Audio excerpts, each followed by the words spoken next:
ಬಹಳ ದುರದೃಷ್ಟಕರ.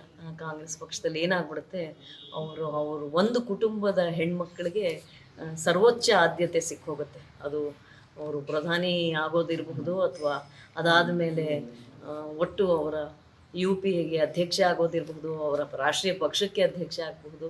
ಈ ಥರದ್ದು ಎಲ್ಲ ಒಂದು ಕುಟುಂಬಕ್ಕೆ ಸೇರಿ ಹೋಗುತ್ತೆ.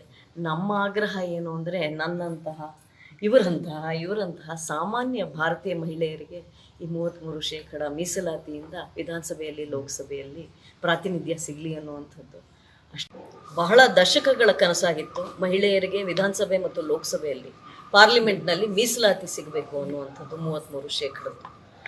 23ರಲ್ಲಿ ಒಂದು ಕಾನೂನು ಜಾರಿಗೆ ಬರುತ್ತೆ. ಆದರೆ ಆ ಕಾನೂನಲ್ಲಿ ಇದ್ದಂತಹ ಷರತ್ತು ಏನಪ್ಪ ಅಂದರೆ, ಜನಗಣತಿ ಆಗಬೇಕು ಅನ್ನುವಂಥದ್ದು, ಸೆನ್ಸಸ್ ಆಗಬೇಕು ಅನ್ನುವಂಥದ್ದು. 21ಕ್ಕೆ ಆಗಬೇಕಾಗಿದ್ದಂತಹ ಸೆನ್ಸಸ್ ಕೋವಿಡ್ನ ಕಾರಣಕ್ಕೆ ತಪ್ಪೋಯಿತು. ಹಾಗಾಗಿ ಆ ಜನಗಣತಿಯಾಗಿ, ಅದಾದ ಮೇಲೆ ಮರು ವಿಂಗಡಣೆಯಾಗಿ, ಅದಾದ ಮೇಲೆ ಈ ಮೀಸಲಾತಿ ಜಾರಿಗೆ ಬರೋದು ಅನ್ನುವಂಥದ್ದು. ಈಗಿರುವ ಪರಿಸ್ಥಿತಿಯಲ್ಲಿ ಜನಗಣತಿ ಏನೋ ಶುರುವಾಗಿದೆ, ಆದರೆ 2029ರ ವೇಳೆಗೆ, ಯಾವಾಗ ಲೋಕಸಭಾ ಚುನಾವಣೆ ಬರುತ್ತೆ, ಸಾರ್ವತ್ರಿಕ ಚುನಾವಣೆ ಬರುತ್ತೆ, ಆ ವೇಳೆಗೆ ಈ ಪುನರ್ವಿಂಗಡಣೆಯ ಕೆಲಸ ಮತ್ತು ಈ ಜನಗಣತಿಯ ಕೆಲಸ ಮುಗ್ದಿರಲ್ಲ ಅನ್ನೋ ಕಾರಣಕ್ಕೆ, ಹಾಗಾದಾಗ ಈ ಮತ್ತೆ 33% ಮಹಿಳೆಯರಿಗೆ ಏನು ಮೀಸಲಾತಿಯನ್ನು ಮಾಡಲಾಗಿದೆ, ಇದು ಮಹಿಳೆಯರಿಗೆ ಲಭಿಸೋದಿಲ್ಲ ಅನ್ನೋ ಕಾರಣಕ್ಕೆ ಈ ವಿಶೇಷ ಅಧಿವೇಶನವನ್ನು ಪ್ರಧಾನಿ ಮೋದಿಯವರು ಕರೆದಿದ್ದಾರೆ.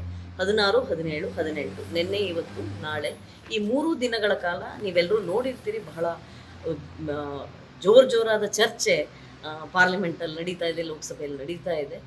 ಒಂದು ಸಂವಿಧಾನದ 131ನೇ ತಿದ್ದುಪಡಿ ಒಂದು ಆಗಲಿದೆ. ಅದರ ಜೊತೆಗೆ 2 ಕಾನೂನುಗಳು, 2 ಕಾಯ್ದೆಗಳನ್ನು ಕೂಡ ತರ್ತಾ ಇದ್ದಾರೆ. ಇದರ ಮೂಲಕ 33% ಮೀಸಲಾತಿ ಏನಿದೆ, ಇದು ಶೀಘ್ರದಲ್ಲಿ ಅಂದರೆ 2029ರ ವೇಳೆಗೆ ಬರುತ್ತೆ.